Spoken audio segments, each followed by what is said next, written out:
Hello bachcho, let's read the question. The question says when a speeding bus stops suddenly, the passengers are thrown forward from the bus seat because option A, the back of the seat suddenly pushes the passenger forward.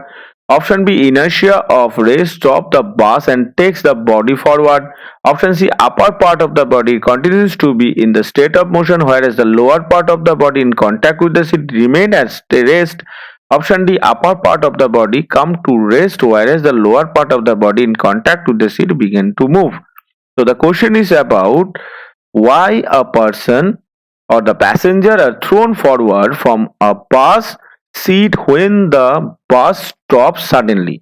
तो अगर हम देखें suppose ये बस अगर इस direction में move करेगा तो सीट के ऊपर जो पैसेंजर बैठा हुआ है अगर बस सडनली स्टॉप करेगा तो क्या होगा, अगर ये सडनली स्टॉप करेगा तो उसका जो लोअर पोर्शन, ये लोअर पोर्शन बस के साथ कांटेक्ट में है सीट के साथ, तो उसका लोअर पोर्शन सडनली रेस्ट में आने की कोशिश करेगा, लेकिन उसका जो अपर पोर्शन है जिसके साथ कोई कांटेक्ट नहीं है, ये अपर पोर्शन सेम डायरेक्शन में मूव करने का कोशिश करेगा, सेम डायरेक्शन में मूव करेगा ड्यू टू द इनर्शिया।